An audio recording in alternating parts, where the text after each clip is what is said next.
సంఖ్యాకాండము 5వ అధ్యాయాన్ని ఒకసారి మనందరం గమనిద్దాం. సంఖ్యాకాండము 5వ అధ్యాయము ప్రారంభ వచనం నుండి 10 వచనాలు మనం చదువుకుందాం.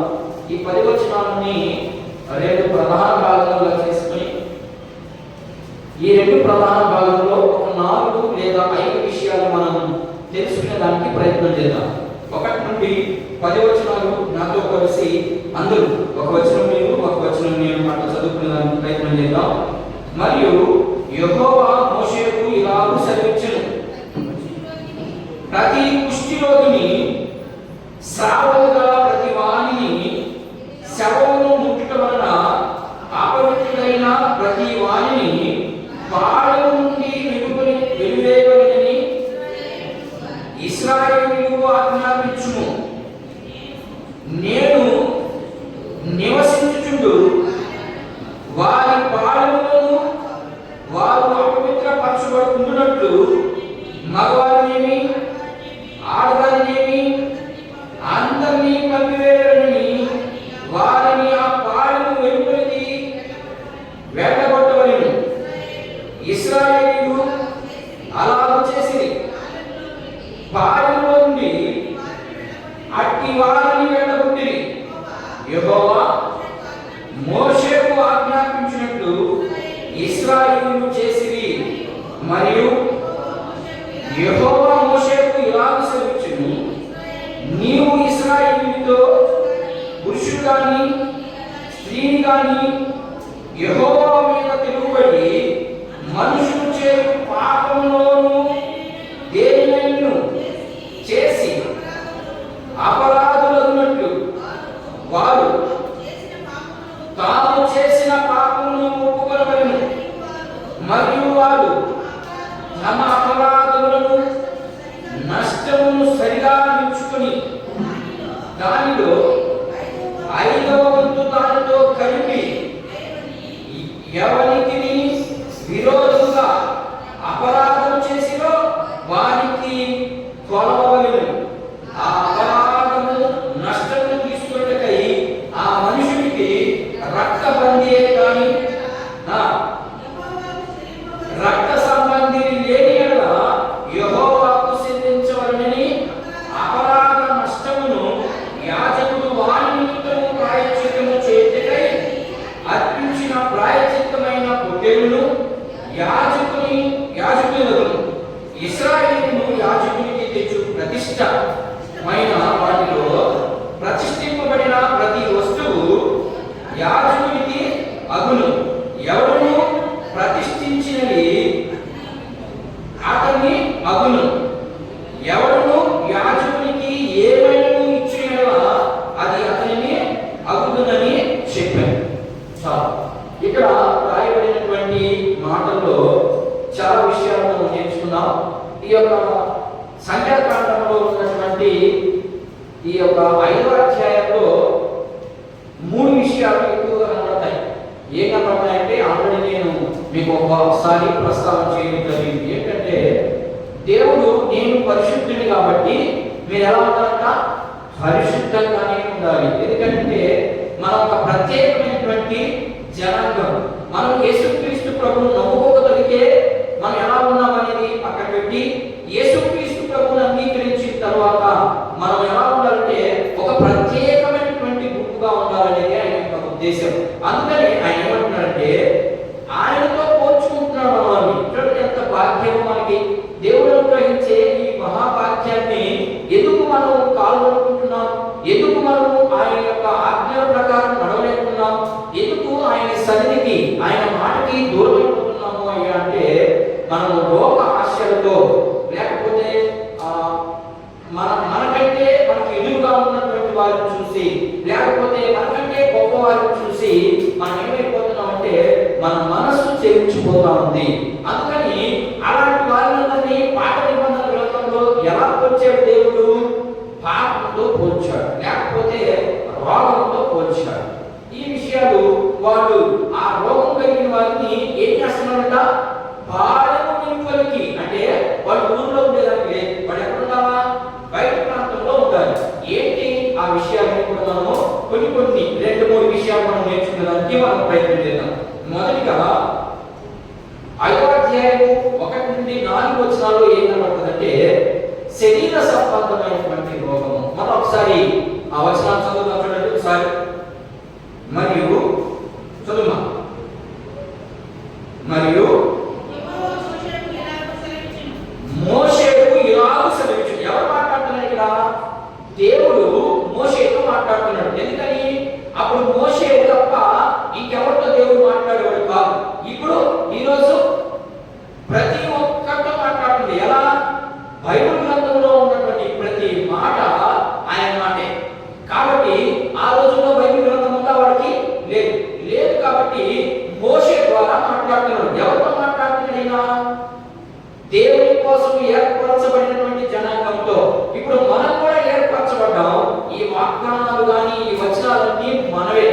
వీటిలో మనము చేయగలిగినవి కొన్ని ఉంటాయి, చేయలేనివి కొన్ని ఉంటాయి. చేయగలిగినవి ఖచ్చితంగా చేయాలి. చేయలేనికి అవి క్షమా దీక్ష ఇస్తాడో ఎవడో అనేది పక్కన పెడితే ఖచ్చితంగా చేయగలిగినవి మనము మన జీవితంలో చేయాలి. అది ఆయన చెప్పే మాట. సరే, ఇక్కడ ఏం చెప్తున్నాడంటే యెహోవా మోషేకి సెలవిస్తున్నాడు. మోషేకి చెప్తున్నాడు, ఓ మోషే, ఇదిగో నా జనుడికి నీవు ఈ రీతిగా మాట్లాడు. ఏం మాట్లాడమన్నాడు చూడండి ఒకసారి. చూడండి, చదువు. 2వ వచనం. ప్రతి కుష్టి రోగిని, స్రావము కలిగిన ప్రతి వాణిని, శవమును ముట్టుట వలన అపవిత్రుడైన ప్రతి వాణిని వారము నుండి విముక్తునికి వెలివేయవలెను. ఏం చేస్తుంది ఇక్కడ? ఇక్కడ ఏం జరిగింది? ఈ పదంలో మీకు ఏం కనబడతా ఉంది అంటే ఎవరైతే కుష్టి రోగాన్ని దేనితో పోల్చాడు? దేవుడు పాపంతో పోల్చాడు. పాపం అంటే దేవునికి విరోధమైన దాన్ని, ఏదైనా కూడా పాపమే, దాన్ని పోల్చి ఇలాంటి కుష్టి రోగం కలిగిన వారిని ఎవరైనా ఉంటే వారి ద్వారా ఆ ప్రాంతం అంతా కుష్టి అతుకున్నది. చాలా మంది చూడండి, దీన్ని పాత రోజుల్లో పెద్ద జబ్బు అంటున్నారు. తెలుసా? పెద్ద జబ్బు ఎక్కడ వస్తుంది. దీన్ని పాత రోజుల్లో ఏమంటున్నారంటే ఈ కుష్టి రోగాన్ని పెద్ద జబ్బు, లేకపోతే ఏంటంటే ఇక్కడ ఆ కుష్టి రోగాన్ని ఇంకొక మాట పెద్ద రోగం, లేకపోతే పెద్ద జబ్బు. పెద్ద రోగము, పెద్ద జబ్బు, ఈ రెండు కలిగిన వారిని ఎక్కడ పెట్టారంటే కుష్టి రోగం నోట్లో పెట్టుకుంటారా? ఇంకా పెట్టు. ఏం చేస్తారు? అక్కడెక్కడో పక్కన ఒక రూమ్ వేసి ఆ రూమ్లో పెట్టారు. ఎందుకని? అక్కడికి చిన్నపిల్లలు పంపిరు, కనీసం మీరు కూడా ఎక్కడిగా చేరి అందిస్తారు. ఏది భోజనం కానీ ఏదైనా కూడా. ఎందుకని అంత భయంకరమైంది ఆ జబ్బు అంటే? అది అంత భయంకరమైంది. ఎందుకంటే అది అంటువ్యాధి, అది అతుక్కుంటుంది. అలాగనే పాపం కూడా అలాంటిది. వాళ్ళకి చూపిస్తున్నది అలాంటిది. ఎందుకంటే కుష్టి రోగాన్ని పాపానికి సాదృశ్యంగా పెట్టి మాట్లాడుతున్నాడు ఇస్రాయేలు. మరి ఈరోజు మనకి ఎన్ని కుష్టి రోగాలు ఉన్నాయో చూడండి. ఆడైతే పెద్ద జబ్బు, ఓన్లీ ఒక్క కుష్టి రోగాన్ని మాత్రమే ఎత్తి ప్రస్తావిస్తా ఉన్నాడు. మనకు ఎన్ని జబ్బులు ఉన్నాయో ఆలోచించండి. ఎన్ని జబ్బులు అంటే జబ్బులు రమ్మలుగా నా ఉద్దేశం ఇక్కడ కాంటాక్షన్ బట్టి అలాంటి వారిని వెలివేయమన్నాడు దేవుడు. మరి పాపం ఉన్న వారిని, పాపంలో కొనసాగుతున్నటువంటి వారిని ఏం చేయమన్నాడు ఇప్పుడు దేవుడు? వెలివేయమే కదా దీనిలో. మరి మనం పాపంలో కొనసాగుతున్నామా, లేకపోతే ఆ పాపాన్ని గడుపుకునేదానికి ప్రయత్నం చేస్తున్నాం? ఖచ్చితంగా ఈ భూమి మీద ఉన్న ప్రతి మానవుడు పాపం చేస్తాడంతే. ఎందుకని? ఆదాము నుండి రోమాపత్రిక మనం ధ్యానం చేస్తా ఉన్నాం. రోమాపత్రికలో నుంచి మనం చాలా విషయాలు నేర్చుకున్నాం. ఆదాము నుండి వచ్చినటువంటి పాపము ప్రతి ఒక్కరికి సంక్రమించింది. అందుకనే మొదటి ఆదాము ద్వారా పాపం వచ్చింది, దాని ద్వారా మనిషికి మరణం వచ్చింది. ఇప్పుడు కడవరి ఆదాముగా యేసు ప్రభు వచ్చాడు. ఆ మరణాన్ని ఆయన మీద వేసుకున్నాడు, నీకు నిత్య జీవాన్ని ఇచ్చాడు. అంటే దాని అర్థం ఏంటి? నువ్వు చేసిన ప్రతి పాపాన్ని యేసు ప్రభు వారు ఏం చేశాడు? శిలువలో మరణించాడు. నువ్వు ప్రతిదీ కూడా మన ఇక్కడ కుష్టి వ్యాధులు మాత్రమే చూస్తా ఉన్నాం ప్రత్యేకంగా. మనకు అలాంటి కుష్టి వ్యాధులు ఈ శరీరం అంతా నిలివేలిపోన్నాయి. ఉన్నాయా? ఒక ఆయన పడతాడు, నిలువెల్ల ద్వారా పాపినయా, నిలువెల్ల ఘోర విషయంలో నింపబడి ఉన్నాను నేను అన్నాడు ఆయన. మరి మనకి ఎలాంటి విషయం ఉంది? మనకి ఎలాంటి విషయాలు ఉన్నాయో కొన్ని విషయాలు విషయాలు మనం చూద్దాం. మనకు విషపు చూపున్నా ఇది ముందు పాపం చేసేది ఇదే. చూపే పాపం చేసేది. పక్కింటోడు బాగా అభివృద్ధి చెందుతా ఉన్నాడు అనుకో, ఆ చూపు ద్వారా మనకి ఏం చేసింది? పాపం లోపలికి ఎంటర్ అయిపోయింది. అదే పాపం. నువ్వేం చేయాల్సిన అవసరం లేదు. రెండోది, నీ మాట అదుపులో ఉండదు. నీ నాలుక అదుపు తప్పది. ఖచ్చితంగా ప్రతి ఒక్కడు నోరు అదుపు తప్పాల్సిందే, సరి చేసుకోవాల్సిందే. అదుపు తప్పది. అదుపు తప్పిన దాంట్లో అలాగే కొనసాగిపోతున్నావు అంటే ఏమైపోయినట్టు? నీవు పాపం నీలో జొరబడినట్టే, ఆ ఆత్మ నీ మీద పనిచేసినట్టే. రెండు విషయాలు నేర్చుకున్నాం. మొదటి ఏం చేసుకున్నాం? ఇశ్రాయేలు పాపం చేశాడు, ఎలా పక్కన పెట్టాలనేది దానికి కొన్ని రెఫరెన్స్ చూపిస్తాను. మనం ఏ పాపం చేస్తున్నాం, మనకి ఏ రెఫరెన్స్ అనేది చూపించాల్సిన అవసరం లేదు. మనం ఈ యొక్క జీవితంలో నేర్చుకోవాల్సినటువంటి పాఠాలు ఇవన్నీ. అట్లయినా కావాల్సిన రెఫరెన్స్లు ఉన్నాయి, చూపించు. కానీ మనకు అవగాహన రావడానికి మాత్రమే నేను లోకంలో ఉన్నట్టుగా చూపిస్తాను. మొదటిది ఏంటంటే పాపం చేసేది కన్ను. రెండోది ఏంటి? నాలుక. మూడవది ఏంటి? దేహం. మూడవది దేహము. ఈ మూడింటి గురించి అక్కడ నేను ప్రస్తావించడానికి ప్రయత్నం చేస్తున్నాను. వాళ్ళకి ఏంటంట అక్కడ రాసి చూడండి, ఏ శరీర సంబంధమైన అపవిత్రత. ఏంటి శరీర సంబంధమైనటువంటి అపవిత్రత అనే విషయాల్లో రెండు విషయాలు కనబడతా ఉన్నాయి. ఏమేమి కనబడుతున్నాయి? స్త్రీ అని లేదు, ఇప్పుడు మీరు చదివారు, పురుషుడు అని లేదు. ఇద్దరికి అపవిత్రత ఎలా వస్తుందో చూద్దాం. సంఖ్యాకాండం చూద్దాం ఒకసారి. ఆయన సంఖ్యాకాండము 5వ అధ్యాయం 2వ వచనం చదవండి. 2వ వచనం చదువు. ఇప్పుడే చదివేదాన్ని. ఏంటంట? ఏం కనబడుతుంది ఇక్కడ? కుష్టి రోగం కనబడి. ప్రతి ఒక్కరిని రాయదు అక్కడ. ప్రతి కుష్టి రోగిని అని అంటాడు. ప్రతి కుష్టి రోగిని అంటే ఆడవాళ్ళు కావచ్చు, మగం. అక్కడే కొనసాగించాడు ఆయన. ఆడడం లేదు, మగడం లేదు. ఇద్దరికి శ్రావము. శ్రావము అంటే అర్థం, ఆయన శ్రావము అంటే అర్థం ఏమా? శ్రావము. ఖచ్చితంగా గుర్తుపెట్టుకోనండి. పాత నిబంధనని అందరూ చదవండి. ఒకవేళ అన్ని పుస్తకాలు చదవలేకపోయినా ఖచ్చితంగా 5 పుస్తకాలు, తోరా అనే పుస్తకాన్ని మాత్రము చదవాల్సిందే. తోరా అంటే అమ్మా మాకేం తెలుసు, నీకే తెలియదు కదా అంటారా? అంతే కదమ్మా. తోరా అంటే అర్థం ఏంటి? చెప్పలేదు నేను ఎప్పుడు చెప్పాను, మీరే ఎప్పుడు. తోరా అంటే ధర్మశాస్త్రం అని అర్థం. ఇశ్రాయేలుకు ఇచ్చినటువంటి 5 పుస్తకాలు. ఏమేమి పుస్తకాలు చూడమని చెప్పండి ఒకసారి. నా సైడ్ చూడండి, చూడమని చెప్పండి. 5 పుస్తకాలు వరుసగా. ఆదికాండం, నిర్గమకాండం, అప్పుడు చూడకుండా క్రమంగా ఇవి తెలియాలి ముందు. ఇవి తెలియకుండా దేవుడు ఎలా అర్థమవుతాడు? ఇవి తెలిస్తే కదా దేవుడు అర్థమవుతాడు. సరే, కరెక్ట్గా చెప్పారు. కాబట్టి ఇప్పుడు మన సంఖ్యాకాండంలో ఏం చూసాం? అదే మాట మరొక ప్రాంతంలో ఉండాలి. ఒక్క వచనాన్ని పట్టుకొని మన యొక్క ఆధ్యాత్మిక జీవితాన్ని ఒప్పించుకోకూడదు. ఇంకెక్కడైనా కనబడుతుందా? ఇదే పాయింట్ ఇంకెక్కడైనా చెప్పాడా? ధర్మశాస్త్రంలో కానీ, లేకపోతే కొత్త నిబంధనలో కానీ, కీర్తనలో కానీ, ఇంకా దేవుడైనా కానీ, ప్రవక్త గ్రంథాల్లో కానీ ఇంకెక్కడైనా చెప్పాడా? ఒక చోట ఉంటే, ఇప్పుడు నేను ఒకరిని చంపేశాను, ఒక్కడింటే చదువుతా కోర్టుకి ఎంతమంది చెప్తున్నారు? కోర్టులో సాక్ష్యం చెప్పాలా? నేను ఒక వ్యక్తిని చంపేశాను, నేను ఒక వ్యక్తిని చంపేసిన తర్వాత ఒకే వ్యక్తి చూశాడు, ఇద్దరు చూడలేదు. ఇప్పుడు కోర్టు దాన్ని యాక్సెప్ట్ చేస్తుందా? యాక్సెప్ట్ చేయదా? చేయదు. ఎందుకని? చెప్పాడు దేవుడు, ధర్మశాస్త్రం ఇచ్చాడు. 2-3 సాక్షులు ఖచ్చితంగా ఉంటారు. ఒకరు చెప్పింది చదవదు, ఇద్దరున్నారు ఖచ్చితంగా. ఒకరు చెప్పిన దాన్ని ఏం చేస్తారు? బోర్డులో పెడతారు. దానికి సంబంధించినటువంటి దాన్ని ఇంకా విడికి తీసి అప్పుడు దాన్ని విచారణలో చేపిస్తారు. లేకపోతే అది ఓల్డ్లో పెట్టేస్తారు, దాన్ని పక్కన పెడతారు. ఒక సాక్షికి కుదరదు, శిక్ష చేసేదానికి కుదరదు. అలాగే ఇక్కడ ఏం చెప్తున్నారంటే, ఎవరైతే పాపం చేస్తారో వాళ్ళని దూరంగా తీసుకుపోయి పక్కన పెట్టమన్నారు. ఎందుకు పెట్టమన్నారు? ఏంటి ఆ పాపం అనేది మనం చూసుకున్నట్లయితే శ్రావము అనే మాట కనబడతాము. శ్రావము అనే మాటకు అర్థం ఏంటి? శ్రావము, మనిషి నుండి శ్రావము వస్తుంది. సంఖ్యాకాండము లేకపోతే లేవ్యాకాండము 15వ అధ్యాయాన్ని చదవాలి మీరు.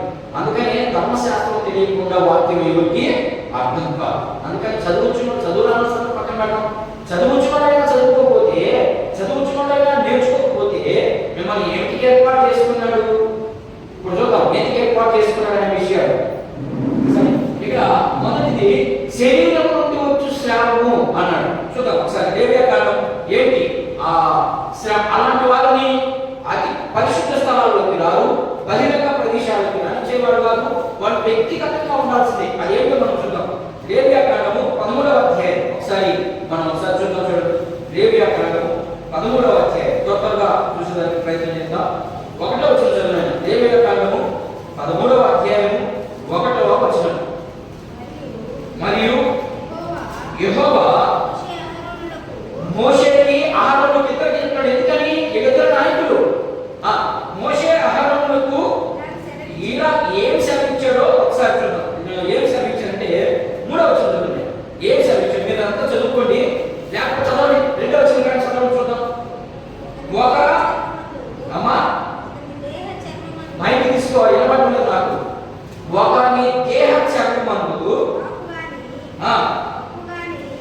వాపు గాని పొక్కు గాని, పొక్కు ముక్కలు కొమ్మారు కొమ్మ తీసి, పొక్కు వాపు గాని పొక్కు గాని నిగనిగలాడు మచ్చ గాని ఉండి వారి దేహ చర్మమందు పుష్టి పొడ వంటి కనబడిన ఎడల యాజకుడైన అహరోనుకైనను యాజకులైన అతని కుమారుని యొక్కైనను వారిని తీసుకురావాలి. ఏం చేస్తాడు ఇక్కడ?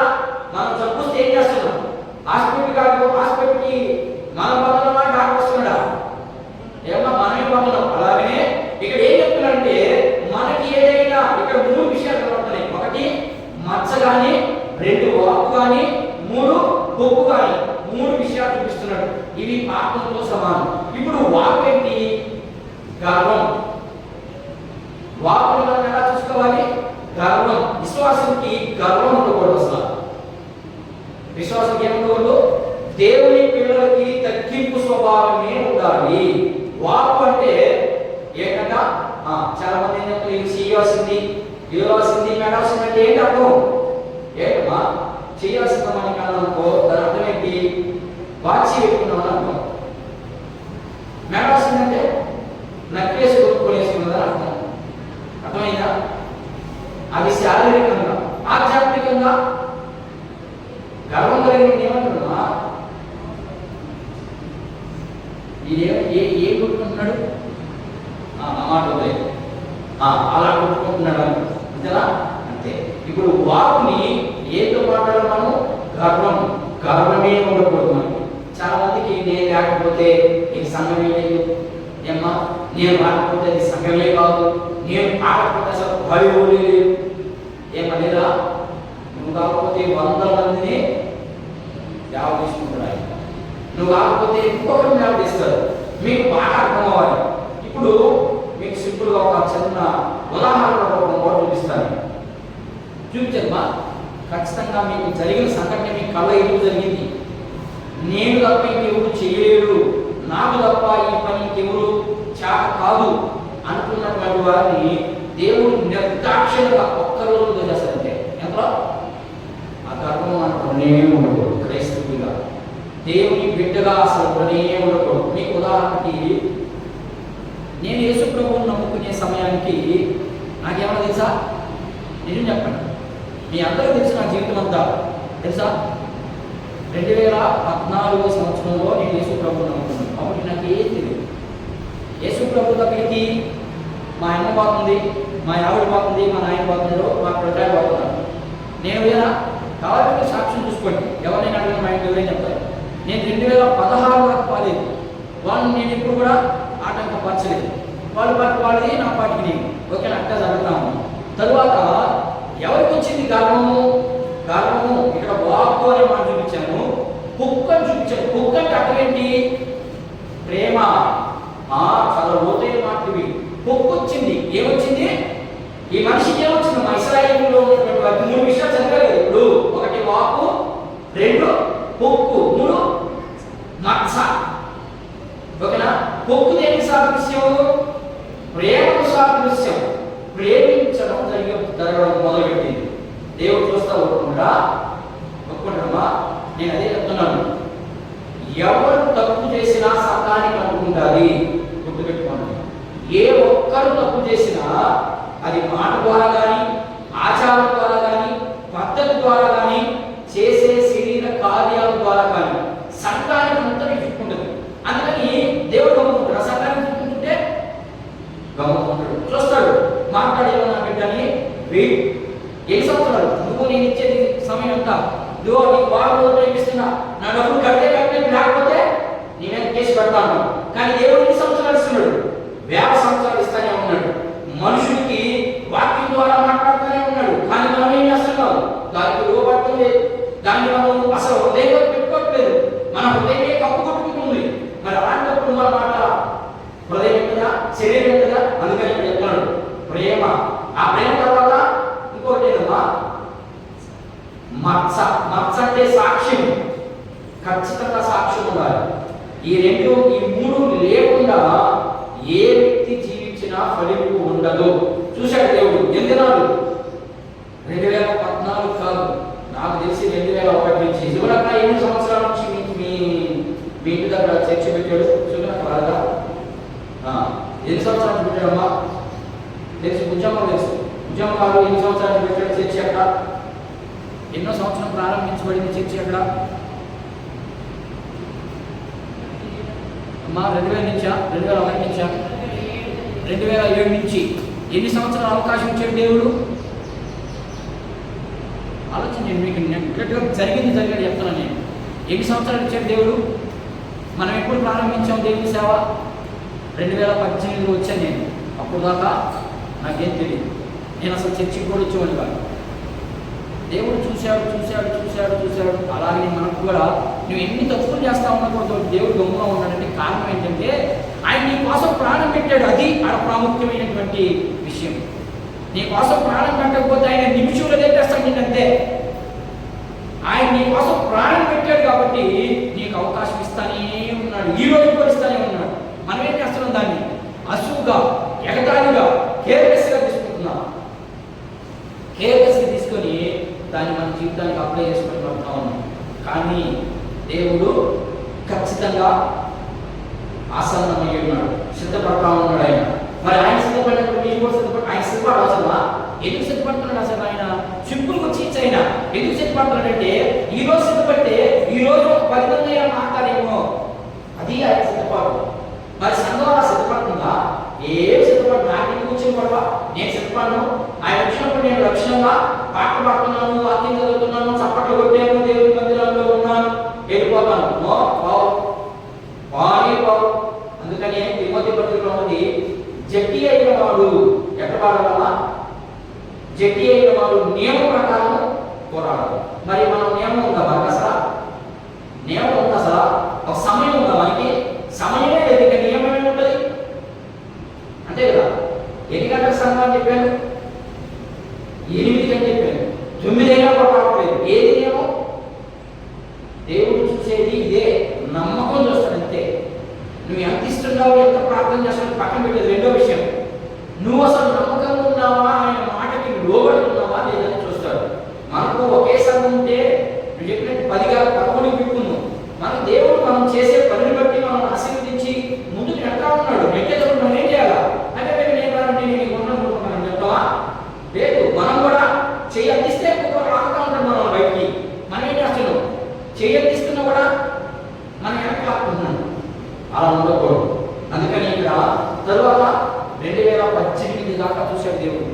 2018 నుంచి ఏం చేశాడమ్మా? మీకు తెలియదే కదా, అందరూ ఉన్నారు చర్చిలో. చర్చి అంతా ఒక పక్క, దేవుడు ఒక్కడే ఒక పక్క. ఉన్నాడా? రత్నమ్మ ఉన్నాడా? నాకు తెలియదు అంటవా? దేవునమ్మ ఉన్నాడా? ఉన్నాడు. దేవుడు ఒకే పక్క. ఎంతమంది ఉంది సంఘం? 70 మంది. చర్చి పట్టేది కదా చర్చి. ఎట్టపోయింది సంఘం? వీళ్ళందరూ గాలిలు అంటోడా, కొట్లు అంటోడా, గింజలు అంటోడా? ఆలోచన చేయండి. అదే మాట్లాడుతుంది ఇక్కడ. శరీరంతో నువ్వు ఏది చేసినా నీలో శ్రావం కారకూడదు. శ్రావం అంటే మనలో నుంచి పోవడం. ఏమేమి పోతున్నాయి? సాక్షి పోయిందా? ప్రేమ. 2 ఇంకోటి గర్వం. ఈ 3 ఉంటే తీసేస్తాడు దేవుడిని నిర్దాక్షిణ్యంగా. నువ్వు ఎంత ఖర్చు పెట్టినా, నువ్వు ఎంత పెద్ద విశ్వాసమైనా, నువ్వు ఎంత భక్తిపరులైనా పెరిగాడు పారేస్తాడంతే. పెరికేశాడా? ఒక్కరోజే పెరికేశాడంతే, ఒకే ఒక్కరోజు అంతే. దేవుడితో మాత్రం మనం దేవుని విషయాల్లో నేను లేకపోతే అవ్వదు, నేను బాగపోతే అవ్వదు, అలాంటివి మనం చేయకూడదు. అదే ఇక్కడ శరీరం నుండి వచ్చు శ్రావము, పురుషుడే కానీ స్త్రీయే కానీ, అలాంటి వారిని ఏం చేయాలంట? అపవిత్రమని అలవాలంట. చూద్దాం ఆ మాట కూడా చూద్దాం. చూడండి 9వ వచనం, సంఖ్యాకాండం, లేవ్యాకాండము 13వ అధ్యాయం 9వ వచనం. ఇప్పుడు 3 చదివారు, 9వ వచనం కాదు అమ్మా. కుష్టి పొడ ఒకరికి కలిగిన ఎడల యాజకుని వద్దకి వాడిని తీసుకొని రావాలను. యాజకులే తప్పు చేస్తున్నా ఏమ్మా. యాజకుని వద్దకి తీసుకురావాల్సింది ఎవరిని? పాపం చేసిన వాడిని. యాజకులే తప్పు చేస్తుంది. ఇప్పుడు ఎవరి దగ్గర తీసుకోవాలి? నాయన మీరు నచ్చవారు, మీకు ఏం కనపడదు అక్కడ. ఒకరికి కుష్టి పొడ కనబడితే ఎవరి దగ్గర తీసుకురావాలి? యాజకుల దగ్గర తీసుకురావాలి. అసలు యాజకులే కుష్టినే, మరి ఎవరు తీసుకోవాలి? ఈశ్వరవా విశ్వాసం తీసుకోవాలా? తీసుకోవమ్మా, ఖచ్చితంగా తీసుకోవాల్సిందే. దేవుడి దిగు రాడు, దేవుడు దిగి వస్తాడు. ఇప్పుడు నువ్వు తప్పు చేసిన తర్వాత వస్తాడా? విశ్వాసమే తీసుకోవాలా? స్వరవ విశ్వాసాలను ఒకటయ్యి. అందుకనే 133వ కీర్తన 3వ వచనం ఏమవుతుందంటే చూడకుండా చెప్పాలా? చూడకుండా చెప్పే మాట్లాడు. 133 వచనాల్లో ఏం కనబడ్డది? సహోదరుల ఐక్యత కలిగి నివసించుట ఎంత మనోహరము, ఎంత మేలు. ఏది ఆ ఐక్యత? ఏది అసలు? నాకెందుకు వచ్చి నేను ఒకటికి పోయా, నాకెందుకు వచ్చి నేను ఒకటికి పోయా, ఇంకేది మనకు ఐక్యత? ఓకేనా? సరే, నేను చెప్పాలనుకున్న పాయింట్ ఏంటంటే ఖచ్చితంగా మనలో మచ్చలు ఉండేదానికి ప్రయత్నం చేయండి. ప్రతి ఒక్కరికి మచ్చలు ఉంటాయి, రకరకాలు ఉంటాయి మచ్చలు. ఆ మచ్చలన్నీ మనం ఏం చేయాలి? వాక్యమైన సబ్బుతో కడుక్కోవాలి. ఎక్కడ కడుక్కుంటాం? ఇంటికాడ కడుక్కుంటావా? మా ఇంటికాడ కడుక్కోవాలా? ఇంటికాడ కడుక్కొని ఎంతసేపు చేస్తాం? ఇంటికాడ ప్రార్థన 10 నిమిషాలు 15 నిమిషాలు. అదే సంఘంలో అయితే గంటలు కడుకోవచ్చు. ఎందుకని? నీకు ఒక తోడు ఉంటుంది, అదే ఐక్యత. నీకు ఒక ఐక్యత ఉంటుంది. మరి ఏది ఐక్యత? ఐక్యత లేనందువల్ల ఏమవుతుందంట? ఐక్యత లేకుండా పోవడానికి కారణం ఏంటి? పాపం. గుర్తుపెట్టుకోండి, ప్రతి దానికాడు వెళ్ళిపోవాలి.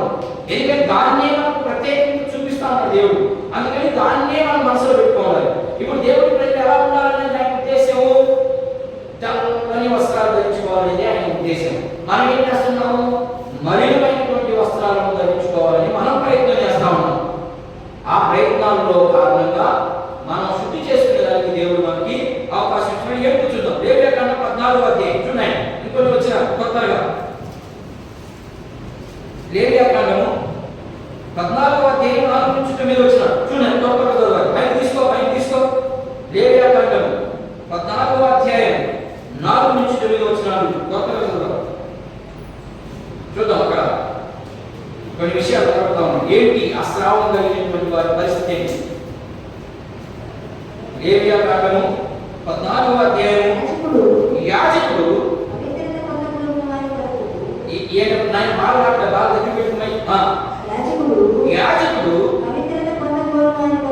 పవిత్రంగా ఉండబో వారి కోసము సజీవమైన 2 పవిత్రమైన పక్షులను, దేవదారు కర్రను, రక్తవర్ణం గల నూలును, ఇస్సోపు సబ్బు వాక్యం అదే కడిగేది, ఇంకేం కడదు. మనిషి వస్తాడు.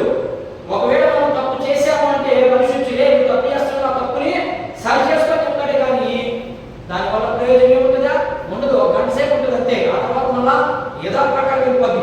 అదే నీకు ఇస్సోపుగా మాట్లాడిందనుకో, వాక్యంతో మాట్లాడిందనుకో, అది నువ్వు చేయబోయే ఆలోచించడం వల్ల కనపడతా ఉంటుంది. నీకు నీ హృదయంలో అదేం చేస్తుంది? బయటకు తీసుకొస్తా ఉంటుంది. తప్పు చేస్తున్నావు, నువ్వు ఎలా వెళ్ళడానికి హెచ్చరించదా?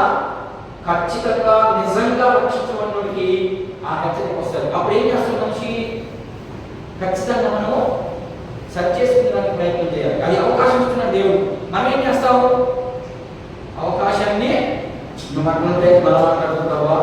ఏ కాసేపు ఏమన్నా చేయను అని అనుకుంటాం. అది మనం ఏమైంది అంటే వేస్తుంది.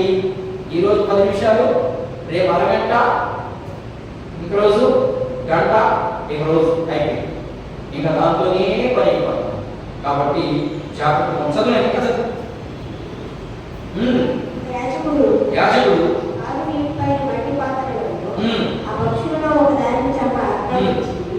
సజీవమైన పక్షిని ఆ దేవదారులను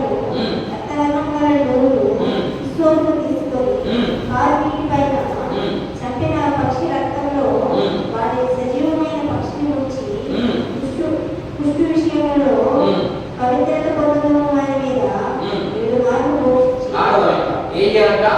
పవిత్రం అవ్వాలంటే ఏం చేయాలి? మనిషి పక్షులు 2 పక్షులు తెచ్చి ఒక పక్షిని చంపి రెండవ పక్షి మీద చంపబడినటువంటి ఆ యొక్క పక్షి యొక్క రక్తాన్ని ఎన్ని మార్లు ప్రోక్షించాలి? 7 మార్లు ప్రోక్షించాలంటాడు. 7 మార్లు ప్రోక్షించినప్పుడు ఆ వ్యక్తి ఎలా ఉంటాడు? పరిశుద్ధతలోకి వస్తాడు. అంటే ఒక పాపం పోయింది. ఎక్కడ మీద పాపం? చంపబడిన దాని మీద. ఇప్పుడు చంపేటువంటి పక్షిని ఆ చంపబడిన దాని మీద గెలిపింది పాపం అంతా. అందుకనేది పాపం వల్ల వచ్చి జీతం మరణం. పైన మరణించాడా?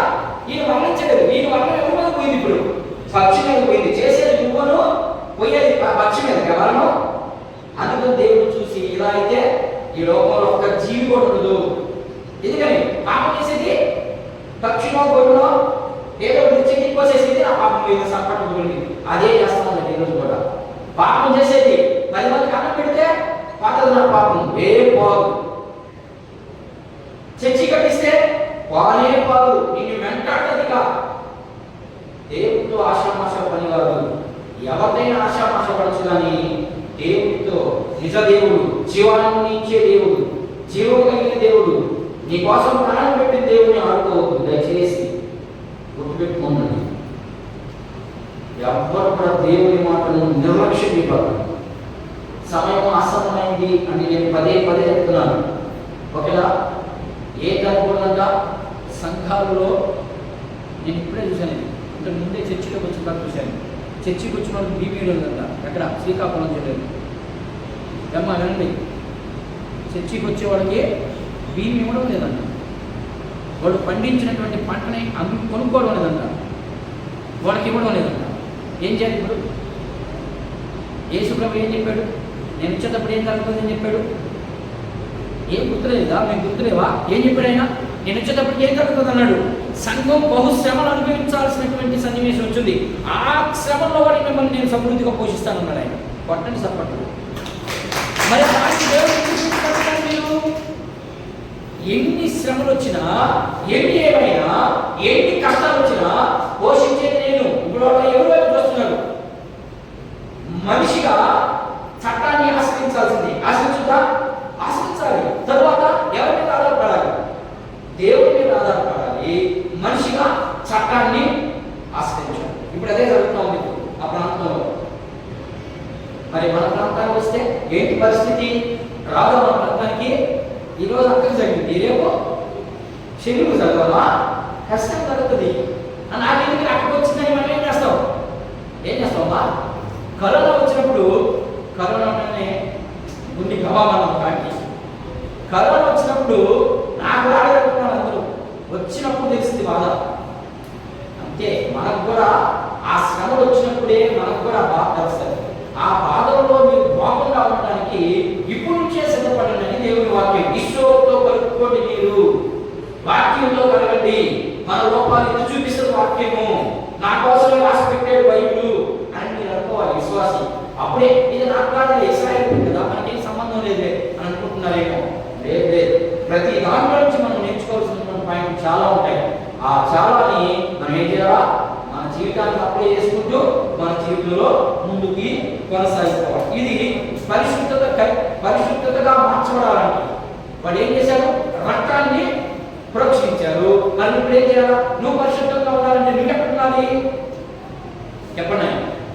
వాళ్ళు రక్తాన్ని ప్రోక్షించినప్పుడు వాళ్ళు పరిశుద్ధులే. మరి మీరు పరిశుద్ధి కావాలంటే, మనం పరిశుద్ధి కావాలంటే మనం ఏం చేయాలి? యేసుప్రభు సన్నిధికి రావాల్సింది. నీ ఇంట్లో గుర్తి కుదరదు. నీ ఇంట్లో చెయ్యిగా నువ్వు పరిశుద్ధంగా మార్చబడదు. కావాలంటే ఎవరైనా ట్రై చేయండి. ఇంట్లో చర్చిగా బాగోదు. ఇక ఇంట్లో కూర్చొని ప్రార్థన చేస్తామండి. నేను బయట ఆగరు, మీరు ఓన్లీ ప్రార్థన చేసుకుంటా ఉండండి. అన్నం మీకే జరిగిపోద్ది, అన్నం తెచ్చిపెట్టేస్తారు, డబ్బులు ఇచ్చేస్తారు, అన్నీ ఇచ్చేస్తారు. ఇచ్చేస్తారా? విశ్వాసం ఉంటే అన్ని జరుగుతాయన్నమాట. ఏమ్మా అంతా విశ్వాసంగా ఉంటే అన్ని జరిగిపోతాయి కదా. ఇంట్లో కూర్చొని ప్రార్థన చేయి, ఇంట్లో కూర్చొని వాక్యం చదువుకో. దేవుడు నీకు ఏరియా పంపించాడు కదా, ఏంది రొట్టి ద్రాక్షారసం పంపించాడు, నీకు కూడా అట్లా పంపిస్తాడు. చికెను, చల్లనం, బిర్యానీ పంపిస్తాడా?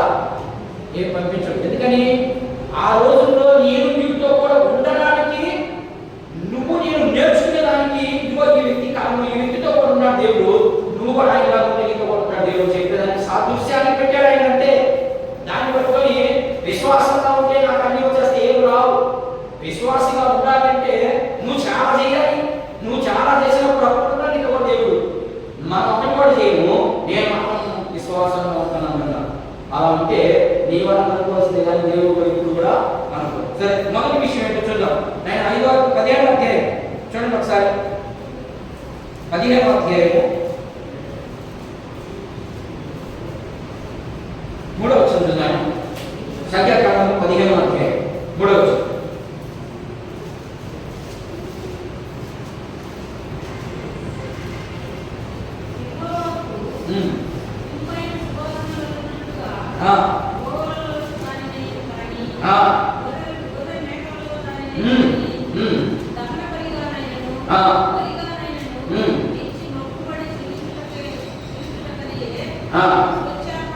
స్వేచ్ఛాపణగాను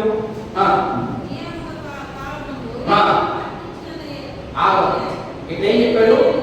ఎవరైతే ఆ శ్రావాన్ని పోగొట్టుకోవాలనో, శ్రావం అంటే చెప్పాను కదా, బాడీలో నుంచి బయటకు వెళ్ళిపోయేదానంతటి కూడా అది నెత్తులు కానీ సీము కానీ అది ఏదైనా కూడా శ్రావం అంటాం. ఇప్పుడు ఆ శ్రావాన్ని మనం కలుపుకోవాలంటే అది దానికి ఒక కాలం, నియమ కాలం అన్నారు. అక్కడ ఒక కాలం సిద్ధపరిచాడు, ఆ కాలంలోనే చెల్లించాలి. ఎప్పుడు బట్టి చెల్లించడానికి కుదరదు.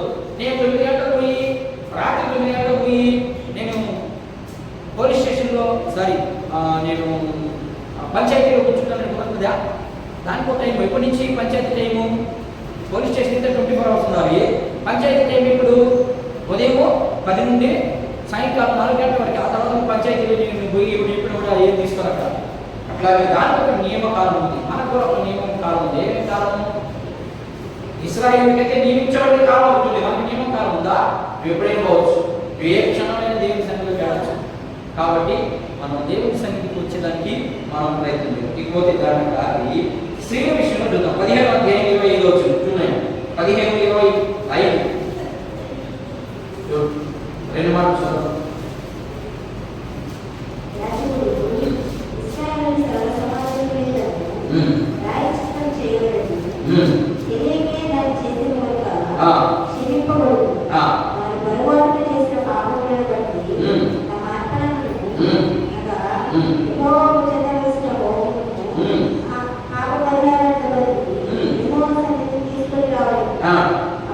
అప్పుడు ఇశ్రాయేలు సమాజమేమి పరదేశేమి ఏం జరుగుతుందట? ఎక్కడ క్షమాపణ? ఇంటికాడ దేవుని సన్నిధిలో మాత్రమే క్షమాపణ. మరి మరి మీరు, నువ్వు, నేను ఎలా ఎక్కడ క్షమాపణ పొందుకుంటున్నాం? ఇంతలో మొదటి భాగం ముగిసింది. మనం నేర్చుకోవాల్సిన పాఠం ఏంటంటే మనకు క్షమాపేక్ష ఉందా, లేకపోతే శరీరానికి ఏమేమి పెట్టుకున్నాయి? పొక్కు, వాపు, మచ్చ, ఈ 3 ఉన్నాయి. ఈ 3 ఉంటే తీసేసుకునేదానికి దేవుడు మనకి ఎక్కడ ఇచ్చాడు సమయము? ఆదివారంలో దిన సమయం, ప్రతి దినం, ప్రతి క్షణం ఇష్టం. నువ్వు ఎప్పుడు అనుకుంటే అప్పుడు ఒక సమయం అనుకోవడం, ఆ సమయానికి రావడం, మన విషయాన్ని ఆయనతో మాట్లాడుకోవడం, ముగించుకోవడం, పెడతాం. ఇకపోతే రెండవ చెప్పేసి నేను ముగించడానికి ప్రయత్నం చేస్తాను. జంతువులు తాకిన కూడా ఏంటంట? జంతువులు తాకినప్పుడు చూద్దాం ఒకసారి. ఆ మాట సంఖ్యాకాండం 5వ అధ్యాయం. జంతువులు తాకితే అపవిత్రమైంది, జంతువు సరిపోయిందనుకో, దాన్ని తాకితే అపవిత్రమైన ఏంటి దేవుడు? చూద్దాం ఒకసారి.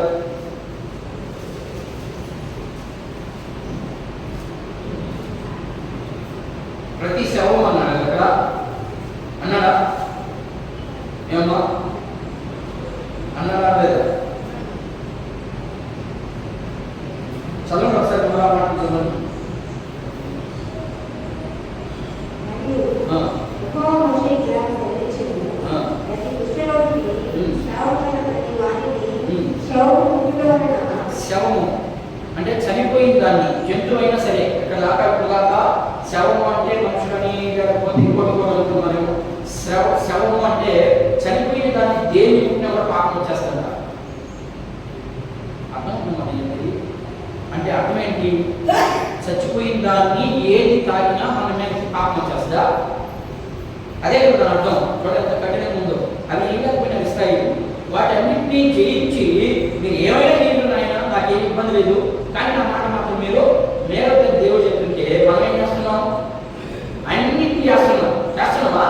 దేవుడు చేయొద్దన్న వాటిని అన్నింటినీ చేస్తూనే ఉన్నాం. మనం మాత్రం మనం మాత్రం ప్రార్థనా పరువుని దేవునికి అంగీకారమైనటువంటి విశ్వాసం ఎక్కడ అమ్మా అలా మనం ఓకేనా? సత్యుడు ఆయన కొన్ని మాట చూద్దాం. సంఖ్యాకాండం 19 అధ్యాయం కొత్తగా నేను చదువుకుంటాం. మనం ఏం నేర్చుకోవాలో చెప్పేసి నేను ముగించేస్తాను. 19 అధ్యాయం సంఖ్యాకాండం 19 అధ్యాయం 11 వచ్చింది. ఏ నరశవమునైనను 11 చదువుతున్నాయా? ఏ ఏ శవమైనను ముట్టినవాడు 7 దినములు అపవిత్రుడై ఉండును. 7 దినాలు. ఇప్పుడు శవాన్ని దేంతో పోల్చుకోవాలి? మనము పాపంతో పోల్చుకోవడమే అంతే. అక్కడ ఏమో శవాన్ని తాకినాడు 7 దినాలు అపవిత్రుడయ్యాడు అన్నమాట. 7 దినాలు రాకూడదు. మరి మనం పాపం చేసినప్పుడు చూడడం కదా పాపం? చూడమ్మా, సినిమా చూడదా పాపం కదా అది? ఎంతసేపు చూస్తే పాపం కాదు అది? కళ్ళున్నాయి చూసేదానికి ఇచ్చింది దేవుడు అంతే చెప్పేది. సినిమా చూడాలి, ఎంతసేపు చూడాలి? ఏమో తలకాయ ఇచ్చింది, తలకాయ ఎక్కట్లేదు చూసుకొని రోజంతా చూడండి. రోజు కాడికా కాడమ్మా మనం గమ్యస్థానం ఉండేది ఒకటి ఆడుకో 7 రోజులు చెప్తున్నాడు. ఓకేనా? ఒక్క 5 నిమిషాలు చూసిన దానికి 7 రోజులు చూడటం తప్పు కాదు. ఎందుకంటే చూస్తే కొన్ని నేర్చుకోవాలి. మనం ఏం చేస్తాం? అన్నీ నేర్చుకుంటున్నాం. అన్ని అసలు ప్రేమ అనే మాట కనబడిందా పాత రోజుల్లో? ఇప్పుడు ప్రేమ ఎక్కడ కనబడింది? విషయం పెట్టి సంపడం ఎక్కడి నుంచి వచ్చింది? భర్తని కానీ భార్యను కానీ విషయం పెట్టి సంపడం ఎక్కడి నుంచి వచ్చింది? ఏమని సినిమా అంతే. సినిమాలో వాటిని తీసేసుకోవడం, వాటి ప్రకారం ప్లాన్ చేయడం, భర్తని కైమా కొట్టేసి మిక్సీలో ఇంకా భార్యలే చేసేది. భర్తలు బంగారు, భార్యలే చేసేది. ఎక్కడైనా చూడండి భర్త ఏం చేస్తాడు? మా ఇంకో కార్యం చేసుకున్నంత మాత్రాన ఇంకో చేసుకుంటే అంతే. మరి చంపేస్తే దానికి లెక్క కట్టద్దా నువ్వు? వాడు సరే పనికి పనుడు వెళ్ళాడు, నువ్వు కూడా ఆ పనికి పని పని చేయాలా? అట్నే అయిపోయింది ఇప్పుడు. చదువుమా 11 చదువుకుంటాం. చదువు. ఏ నరశవమునైనను ముట్టినవాడు 7 దినములు అపవిత్రుడై ఉండును. అతడు 3వ దినమున ఆ జలముతో పాపశుద్ధి చేసుకుని 7వ దినమున పవిత్రుడగును. 7వ దినం పవిత్రుడు కావాలంట. మరి మీరు ఈ 7వ దినం పవిత్రత అయి వచ్చారా? నా సైడ్ నుండి 6 దినాలు ఏమైపోయారు? మనం అపవిత్రతలో జీవిస్తున్నాం. అంతేనా? ఏదో ఒక నిమిషం ఏం చేస్తాం? రోజులో ప్రతిరోజు నన్ను అడిగితే సగం పాపం చేస్తాం. సగం రోజు, సగం టైం అంతా, సగం కాదు ముక్కాల భాగమే. 1 గంట 2 గంటలు మాత్రమే నీతిగా ఉంటాం. ఎప్పుడను ఆ ప్రార్థన చేసేటప్పుడు మాత్రమే. ఇంకా తర్వాత ఆరిపోవడం మన జీవితం అంతా. మరి దాన్ని పవిత్రం చేసుకోవాలంటే ఎప్పుడు ఎక్కడ చేసుకోమంటున్నాడు? 7వ రోజు చేసుకోమన్నాడు. ఇది 7వ రోజే కదా చేసుకున్నారా మీరు? ఎక్కడ చేసుకోమన్నాడు? దేవుడి సన్నిధిలో చేసుకున్నాడు. వచ్చారా దేవుడి సన్నిధికి? వచ్చారమ్మా? మరి రాకపోతే ఎక్కడ మీ పాపం పొందా? వాళ్ళ పాపం పోయిందా? మరి మన పాపం పొందా? కాకపోతే దాని వల్ల వచ్చే జీతం అంతే అంతే. మరణమే. మీరే బతుకైన బతుకు. మరణం ఏ మరణం? శరీర మరణం ప్రతి ఒక్కరికి జరుగుతుంది. ఈ సారాన్ని పక్కన పెట్టండి. ఆత్మీయ మరణం ఉంది, దానికి జీవం రాదు. నువ్వు వాడదరికే ఆయన రాకలికే సిద్ధపాటు చేసుకోవాలి. ఈ రెండు విషయాలు పెట్టుకొని ముందుకు కొనసాగుతాం. సరే, లాస్ట్ చివరి మాట, సంఘము ఏం నేర్చుకోవాలి, యేసు ప్రభు ఏం చెప్పాడు చూద్దాం. ఒకసారి కొరింథీయులకు రాయబడినటువంటి పత్రిక 7వ అధ్యాయం 1వ వచనం. ఆ తరువాత లూకా సువార్త 5వ అధ్యాయం 12 నుంచి 15 వచనాలు, 8వ అధ్యాయం 43 నుంచి 48 వచనాలు, 7వ అధ్యాయం 11 నుంచి 17 వచనాలు, 8వ అధ్యాయం 49 నుంచి 56 వచనాలు, పేతురు రాసిన పత్రిక మొదటి పత్రిక 2వ అధ్యాయం 24, యెషయా గ్రంథం 53 3 నుంచి 4 వచనాలు మీరు ఇంటికి ఎక్కి చదవండి. ఆ యూట్యూబ్లో ఉంటాయి, ఇప్పుడే పెడతాను. మరలా వాటిని విని మీరు చదివేదానికి ప్రయత్నం చేయండి. చివరిగా ఒక మాట చదువు కొరింథీయులకు రాయబడిన మొదటి 2వ పత్రిక 7వ అధ్యాయం 1వ వచనాన్ని ఒకసారి 7:1. ప్రియులారా, మనము ఈ వాగ్దానములు ఉన్నవి కనుక దేవుని భయముతో పరిశుద్ధతను సంపూర్ణంగా చేసుకుని శరీరమునకును ఆత్మనకును కల్మషము నుండి మనల్ని పవిత్రులుగా చేసుకుని. ఎప్పుడు చేసుకుంటావు? నువ్వు దేవుని మందిరానికి వస్తే తప్ప ఇంకెక్కడ చేసుకోలేవు. చేసుకోవాలంటే ఎక్కడికి రావాలా? దేవుని మందిరానికి ఖచ్చితంగా నువ్వు రావాలి. దేవుని మందిరానికి రాకుండా నువ్వు పరిశుద్ధత చేసుకోగలవా?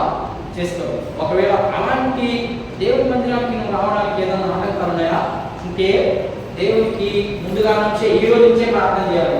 ఏమని? ప్రభువా, నా పరిస్థితి ఆటంకాలు అడ్డులైపోతున్నాయి కాబట్టి నన్ను ఆటంకాల నుంచి నన్ను తొలగించమని ఎప్పుడైతే ప్రార్థన చేస్తావో అప్పుడు ఈ ప్రార్థన దేవుడు విని అన్నిటిని అంగీకరించి మనకు అన్నిటి నుంచి మనకి సమస్తం నుంచి మనకి వినిపించే దేవుడు మనకున్నాడు కాబట్టే నీకు శరీరానికి పట్టినటువంటి దాన్ని కానీ జంతువులు తాగినప్పుడు కానీ ఆ అపవిత్రతలందరినీ కూడా తీసివేస్తానని దేవుని యొక్క లేఖనాలు సెలవిస్తున్నాయి. అందుకని ఆయన నీ కోసం వచ్చి మరణించి శరీరం ద్వారా చేసినవి కానీ 3 చెప్పాడు. ఆ శరీరము, దేహం అన్న శరీరం అన్నంత ఒకటే. దేహంలో ఎన్ని ఉన్నాయి? 3 విషయాలు ఉన్నాయి. అందులో ఎన్ని ఉన్నాయి చెప్పండి? మన ఏమో ఉన్నాయి? శరీరము, ఆత్మ, ఇంకా మనస్సు. ఈ 3ని శుద్ధి చేసుకోవాలి. ఈ 3ని శుద్ధి చేసుకుంటే ఈ దేహం పెట్టినదే పరిశుద్ధంగా ఉంటుంది. అది ఆయన కోరుకునేది. ఈ 3ని కోరుకునే వాళ్ళు నాతో పాటు ఏంటి గురించి ప్రార్థన చేస్తాం. అందరూ కళ్ళు నుంచి కళ్ళు మూసుకున్నట్లయితే ప్రార్థన చేసుకుని మనం పరిశుద్ధిలో కొనసాగిపోయేదానికి